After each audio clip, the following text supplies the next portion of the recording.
45 साल के बाद भारत और चीन की सीमा पर चली है गोली। अब ये गोली क्या दर्शाती है, ये किस देश ने चलाई और क्यों चलाई, इन सब के ऊपर आज की वीडियो में हम चर्चा करेंगे।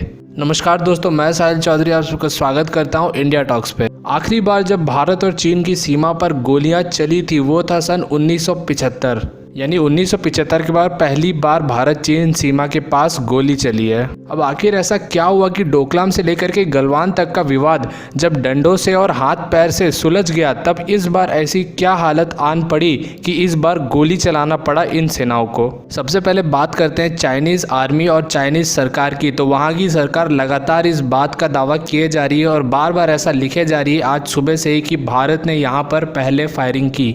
चीनी सरकार का ऐसा कहना है कि भारतीय सेना ने LAC क्रॉस किया और हवा में वार्निंग शॉट फायर किया। इसके जवाब में भारत के रक्षा मंत्रालय ने भी आज दोपहर में अपना स्टेटमेंट दे दिया, जिसमें उन्होंने साफ साफ ये कह दिया कि भारत की तरफ से कोई भी प्रोवोकेटरी एक्शन नहीं लिया गया है, यानी भारत ने कोई भी हवाई फायरिंग नहीं की, बल्कि 45 से 50 चीनी सैनिक थे जो भारत की चौकी है उसके करीब आ गए थे और वहां पे आकर के उन्होंने हवा में फायर किया, यानी एक तरह से भारतीय सैनिकों को उकसाने का काम किया। रक्षा मंत्रालय का ये भी दावा है कि इनके ऐसा करने के बावजूद भी भारतीय सेना ने ऐसी कोई भी कार्रवाई नहीं की जिससे हालत बिगड़ सके। तो भारत के रक्षा मंत्रालय का किसी भी तरह की गोलीबारी से इनकार करना और चीन का बार बार ये दावा करना कि भारत ने उकसावे वाली कार्रवाई की है, ये किस बात की तरफ इशारा करती है। अब ये साफ तौर पर देखा जा सकता है कि चीन में घबराहट कितनी ज़्यादा बढ़ गई है कि चीन अब पूरी दुनिया को ये साबित करने में लग गया है कि भारत चीन को उकसा रहा है, भारत ही चीन को परेशान कर रहा है और भारत ही चीन की सीमा में घुस रहा है। चीन सिर्फ यहाँ पे विक्टिम है, यानी जो विक्टिम कार्ड पिछले 6 साल से पाकिस्तान खेल रहा था वही विक्टिम कार्ड अब चीन ने भी खेलना शुरू कर दिया है। इसे कहते हैं change of status.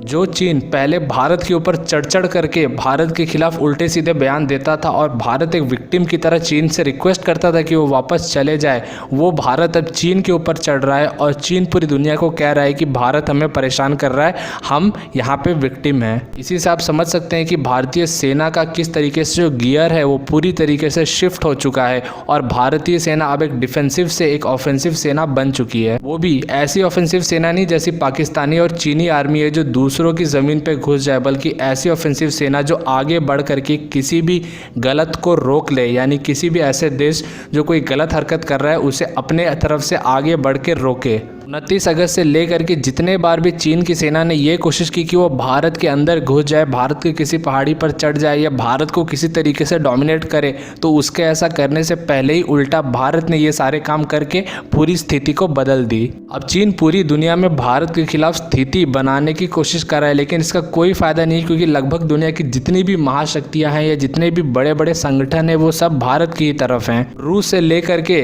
NATO countries तक, ऑस्ट्रेलिया, जापान, ये सब अब भारत के साथ हैं और कोई भी कंट्री अब चीन का साथ तो बिल्कुल नहीं देने वाला है। तो चीन की ये सारी कोशिशें बेकार है। मुझे लगता है कि चीन को भी ये बहुत अच्छी तरीके से पता होगा कि उसका साथ कोई नहीं देने वाला है। तो फिर सवाल पैदा होता है कि आखिर चीन ऐसा कर ही क्यों रहा है, दुनिया को ये साबित करने में लगा ही क्यों है कि भारत यहाँ पे आगे बढ़ चढ़ के चीन को उकसा रहा है। ऐसा हो सकता है कि चीन अब भारत के खिलाफ कोई बहुत बड़ी कार्रवाई करने की प्लानिंग कर रहा है, तो उससे पहले वो माहौल बना रहा है कि चीन यहाँ पे एग्रेसर नहीं है, बल्कि भारत ने चीन को उकसाया, इसीलिए चीन ने जवाबी कार्रवाई की। क्योंकि यहाँ पे चीन का भरोसा नहीं किया जा सकता, इसलिए भारतीय सेना ऑलरेडी बहुत ही सतर्क है और उनको और भी ज़्यादा सतर्क हो जाना चाहिए, क्योंकि हो सकता है चीन कोई बहुत बड़ी कार्रवाई और पूरे सीमा पर यानी अरुणाचल प्रदेश तक भी कुछ करने की कोशिशें करे। क्योंकि पिछले 12 दिनों में शायद ये चीन की तीसरी या चौथी कोशिश है जो फेल हो चुकी है।